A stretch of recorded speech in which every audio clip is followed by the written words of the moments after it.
debatidora, que es Ana Agostino, es la defensora de la ciudad. Es un placer tener a dos mecanismos de protección de los derechos humanos, uno a nivel nacional y otro como es la Defensoría de los Vecinos y Vecinas de Montevideo. Muchas gracias. Muchas gracias, Graciela, muchas gracias, Silvana, a la Intendencia, a la posibilidad de estar en este encuentro que desde ayer ha sido un constante aprendizaje y motivación también. Yo quería, en realidad lo vimos en la Defensoría, compartir algunas reflexiones más teóricas y luego pasar a ver cómo esto se expresa en los asuntos que nos llegan a la Defensoría.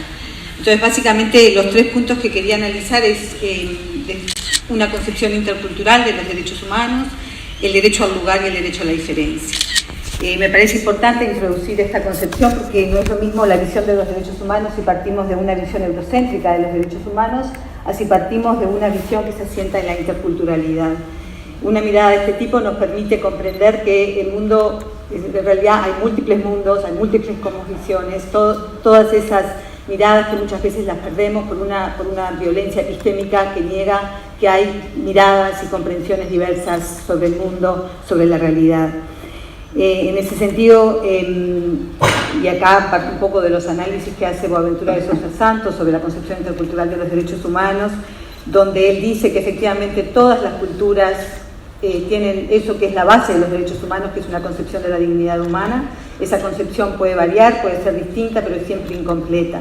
Y él dice que elevar el nivel de conciencia de la incompletud cultural al máximo posible es una de las tareas más cruciales en la construcción de una concepción multicultural emancipadora de los derechos humanos. Y un aspecto interesante que plantea Boaventura es cómo poder convivir, cómo poder entender esas múltiples cosmovisiones, y para eso él habla de la traducción intercultural. A través de la traducción es posible identificar preocupaciones comunes, enfoques complementarios y, por supuesto, también contradicciones inmanejables. Y a mí me parece que acá aparece un primer desafío de la política pública, que es cómo vamos a manejar esas visiones que parecen tan contradictorias, pero que conviven en la ciudad. Entonces, muy rápidamente, es el concepto de la concepción intercultural de los derechos humanos, que es además la que nos guía en la Defensoría de Vecinas y Vecinos de Montevideo. La segunda, que me parece importante compartir, es el tema del derecho al lugar. Fue mencionado por varios de ustedes y ayer también se habló. Yo quiero retomar el análisis feminista sobre lo que significa el lugar. Es una categoría muy importante basada en la apropiación política, material y simbólica, que activa derechos y deberes y que permite la manifestación de diversas identidades, capacidades, interacciones e iniciativas. Wendy Harcourt y Arturo Escobar, en un libro muy conocido sobre las mujeres y las políticas del lugar, argumentan que aun cuando vivimos en un mundo globalizado, el lugar sigue siendo la forma en que las personas conocen y experimentan la vida. El lugar es un espacio de posibilidad donde se desarrollan las resistencias, las realidades, las lógicas comunitarias, donde ocurren los eventos, donde podemos comprender, proponer y transformar. Si bien hay un sentido global del lugar, ese sentido global, y retomo lo que tú decías, incluye el cuerpo como primer territorio, lo decías tú ayer, el cuerpo, el hogar, el entorno local y también el espacio público social. Nosotros vemos en las situaciones que llegan a la Defensoría que las personas que llegan a plantear sus dificultades de alguna manera lo hacen desde esas cuatro dimensiones. Nosotros recibimos diariamente personas, en su mayoría mujeres, y en muchas ocasiones grupos de mujeres, que en su vida cotidiana experimentan las consecuencias de los procesos globales. A partir de su experiencia corporal, de ese primer territorio, de lo que falta o de lo que no funciona y que claramente impacta en su vida cotidiana, en su hogar, ellas desarrollan un sentido de lo que debería estar ocurriendo en esa esfera primero localizada, pero que por definición va a afectar a otras personas en su entorno y eventualmente va a afectar al barrio y a la ciudad en su conjunto. No es necesariamente un camino consciente que hace la persona cuando se presenta a plantear una dificultad propia, cotidiana, que eso va a terminar quizás en una política pública. Esa es una tarea que de alguna manera es uno de los desafíos que tenemos como Defensoría, que es ubicar esa problemática individual, corporizada, en el derecho que las personas plantean a vivir sin ruido, a vivir en una calle limpia, iluminada, a tener saneamiento, a tener transporte público, a que eso luego, a partir del análisis colectivo, y eso es una de las estrategias permanentes de la Defensoría, que es la interinstitucionalidad, el convocar a distintos actores, pensar juntos, pueda finalmente determinar en una política pública.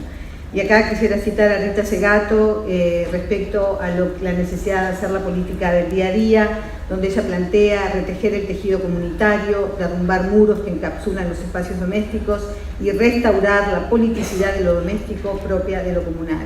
Y acá creo que hay un segundo desafío para la política pública, que justamente es reconocer esta dimensión e incorporarla en la planificación urbana. Y el tercer elemento que quería compartir desde el punto de vista teórico es el derecho a la diferencia, que me parece que es un elemento fundamental en el marco del derecho a la ciudad. Y acá retomo a Arturo Escobar. Él dice: el territorio se concibe como algo más que una base material para la reproducción de la comunidad humana y sus prácticas. Para poder captar ese algo más, es crucial atender a las diferencias ontológicas. Yo creo que acá es un concepto fundamental. Las diferencias no son meramente diferencias, y esto lo vemos mucho en un Montevideo que está cambiando en su composición demográfica. No son solo diferencias culturales o étnicas, de género, etc. Son diferencias sobre qué significa ser en el mundo, cómo somos en el mundo, cómo nos relacionamos con nosotros, qué concepto tenemos de la naturaleza, del pasado, del futuro. Esa diferencia ontológica que implica que no todos somos en el mundo de la misma manera y que no todos pensamos que el mundo es solo este mundo que vemos, eso también es un desafío para la política pública. Ese derecho a ver y a vivir en el mundo de otro modo. Tú hablabas del Foro Social Mundial, los otros mundos posibles, pero también se habla del pluriverso, es decir, mundos que existen, que coexisten. Encuentra, desde mi punto de vista, uno de sus principales obstáculos precisamente en el discurso dominante del desarrollo, que se ha basado básicamente o fuertemente en la centralidad de lo económico, en particular en el crecimiento económico, que ve el aumento permanente de la producción y el consumo casi como la única solución para resolver los problemas que nos enfrentamos como humanidad. Este discurso también ha contribuido a una negación de la diversidad, o sea, otras formas de hacer las cosas, de vestirse, de comer, de producir, de intercambiar bienes, no son percibidas y promovidas como parte de esas manifestaciones de la diversidad, sino como una indicación de la incapacidad, de la inhabilidad para actuar de acuerdo con el modelo universal y reconocido como válido, es decir, el modelo occidental. A lo largo de la historia han existido múltiples ejemplos de cómo la dominación económica, esta centralidad de lo económico, se apoyó no solo en la negación de los derechos de otros pueblos, sino en la negación de su propia humanidad.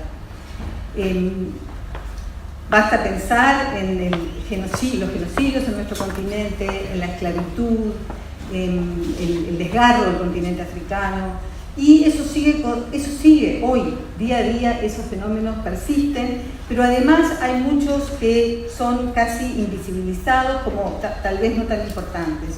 La discriminación por múltiples causas que vivimos en el presente, por género, discapacidad, origen étnico-racial, orientación sexual, religión, etc., también está vinculada a un criterio de normalidad que se impone como normativo para el resto de la sociedad, limitando las posibilidades de participación e integración en las diversas esferas.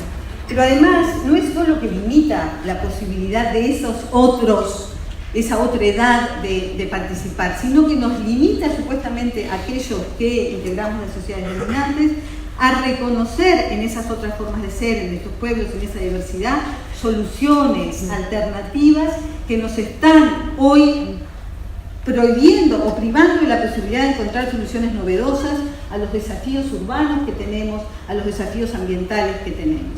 Entonces, el derecho a la diferencia es también la posibilidad de construir, y acá quiero citar, tú lo citaste a Borja, que dice que las ciudades son las ideas sobre las ciudades.